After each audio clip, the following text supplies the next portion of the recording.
I mean, the very reason we're here is because branded content has become a thing, right? So there's a wave of branded content sweeping the media landscape.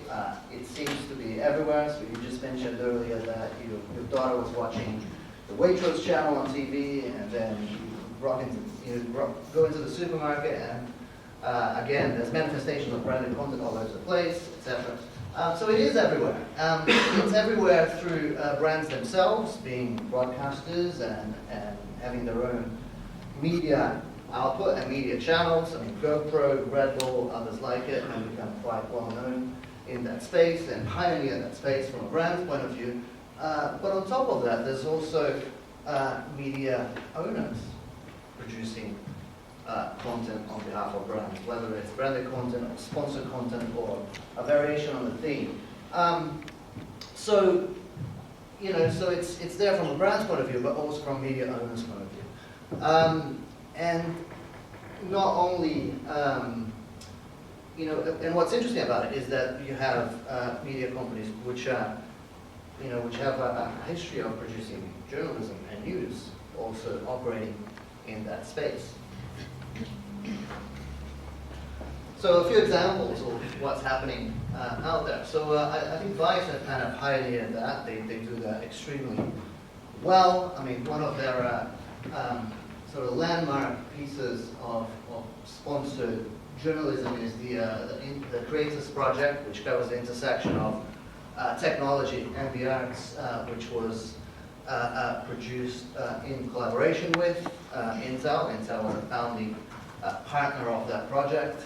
The Guardian, quite famously, inked a 7-figure deal with Unilever last year, and they produced all manner of native content, native advertising. There's another phrase for us to discuss and try and unpack and understand what that means.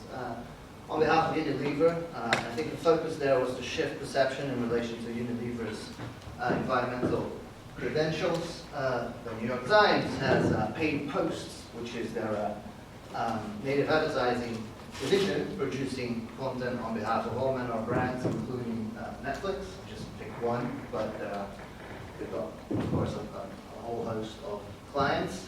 And then down the bottom, our own brands, Little White Lies, which is our film magazine. We work very closely with Sony Xperia, producing content for them, as well as many other brands who want to speak to an audience that's interested in film, or who have campaigns that revolve around movies, etc.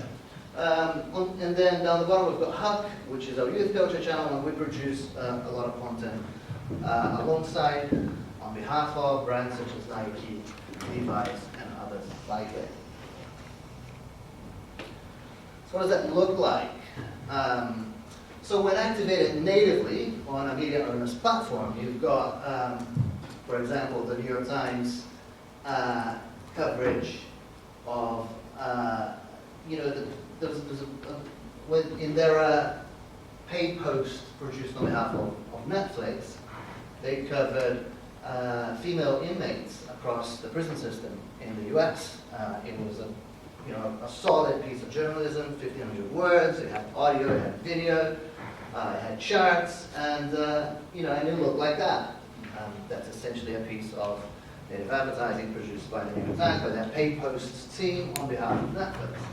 The Guardian, here are some examples of what it looked like on mobile devices of their coverage of environmental issues on behalf of Unilever. Oops.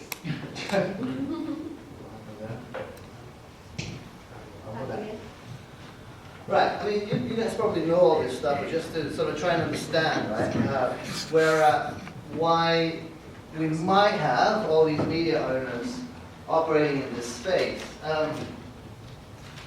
There's certainly other explanations to it, but this is one way of looking at it.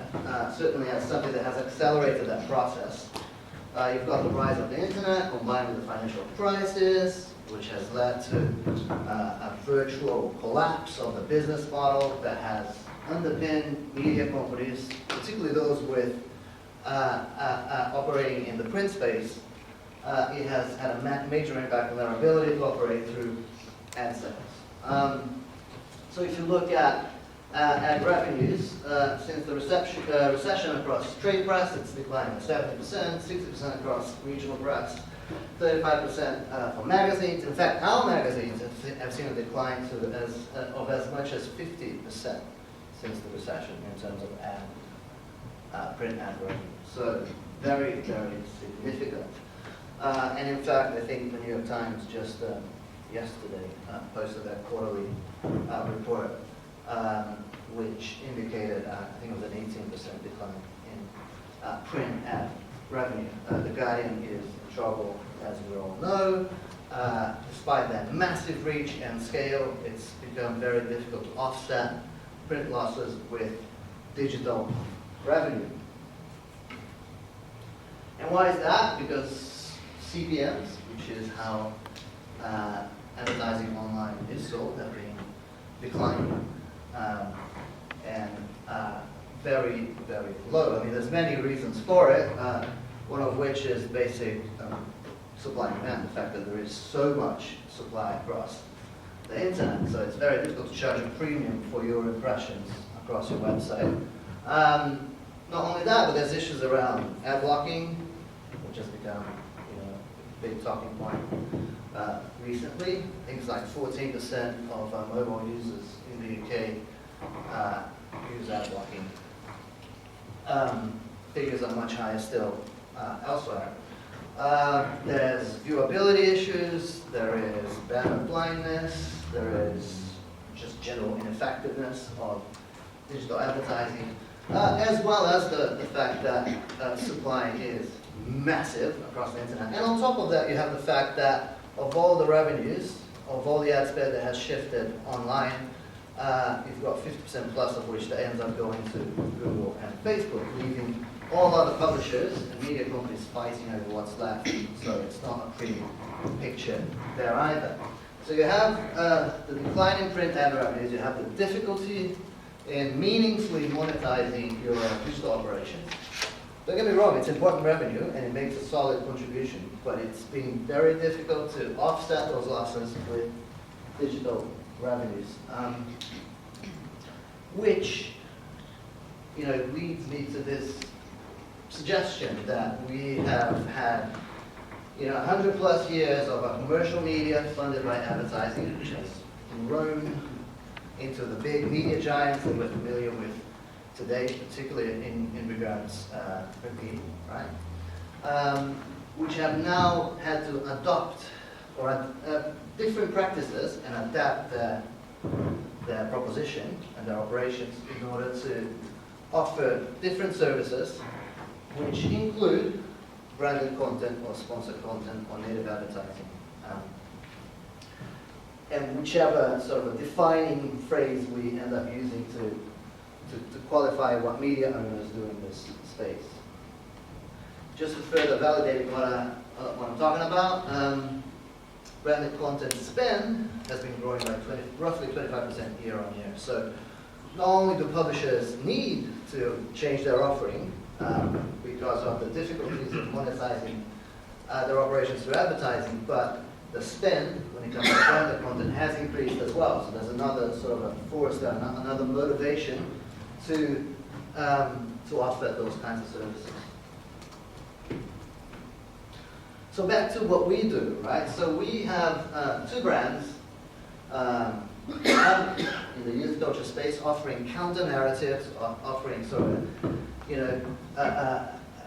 counter hegemonic stories, if you will, across youth culture. So we'll cover stuff like homophobia and skateboarding, or the political machine behind the UK's housing crisis from a young people's point of view and how that's affecting students in London.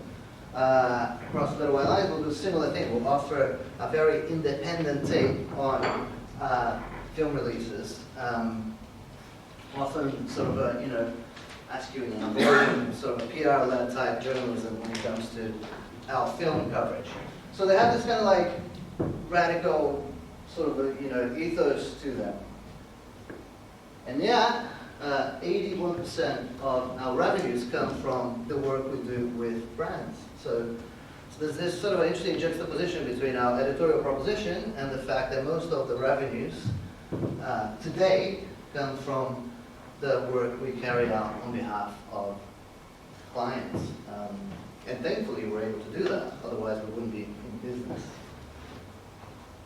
How does that work? So from within a publisher's point of view, the relationship with brands follows these sort of 5 steps. So you have a brand who's looking to speak to the audiences that we speak to.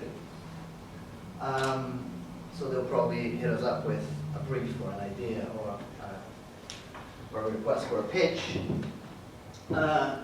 because they want to engage our audience. They want to speak to sort of millennials, 18 to 35-year-old people who are into culture or film.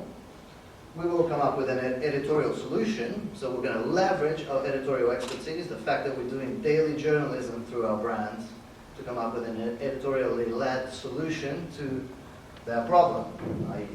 content, journalism, on behalf of a brand. We will then activate that content. We'll activate it through our channels if they are the right ones, but also beyond our channels if they want to speak to a broader, larger audience that transcends and literalizes demographic or reach.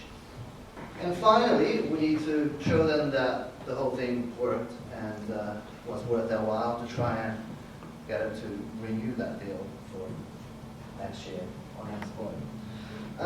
So this is something that, when we started out as magazine publishers, there's no idea what this was or what that process looked like or how to service a brand, how to be an agency. So it's something we've had to effectively learn because there was a demand for it, number one. I.e. advertisers were looking for that kind of service, and number two, there was a need. So there was a financial imperative underpinning our operational and propositional change over the years. I mean, that happened quite organically, but it's not like we're sitting there planning, okay, now we're an agency or whatever. But, this is me trying to understand how that process works. But it's not like there was any sort of, it hasn't happened by design. So just some brief examples of stuff that we do, either through co-creation or producing or in response to a brief or a sponsored content. There's variations there. There's different kind of types of grading and levels of brand involvement, all of which I guess we're going to be discussing as part of this research project and network. But we produced a series of videos last year for Nike, and they were videos which also had print manifestations in the magazine and digital stories and social activation. We produced a 4-part video series for Finlandia Vodka, which was widely activated beyond our channels. We make magazines for Levi's and also print publications for Microsoft. Little While Ice, these are just a few examples, recent examples. We worked with Sony on Breaking Bad. We worked with Sony Xperia, producing video content for their phones. Jameson's Whiskey, which includes editorial, social activation, as well as events, screenings. So, in terms of propositional changes and business model changes, I think what started out as being a publishing operation has evolved and morphed into something that's closer to a publisher agency operation, which is essentially a phrase I invented to try and describe what we do, right? Which is, we have our core media, which is essential to what we do, and it's at the root of everyone's daily experiences, which is making magazines, producing daily journalism across film and youth culture. But we also have an agency that sits alongside it and leverages all that access and understanding of off-go, that finger on the pulse, in order to produce what we describe as credible, authentic content on behalf of brands in what we call an integrated newsroom. That in essence sort of summarizes what this new operating model, this new way of existing and subsidizing and underwriting a publishing business in the age of branded content looks like. There are no doubt frictions and issues that we can discuss, but I'll leave that for a later conversation. Thanks. Okay, thanks very much.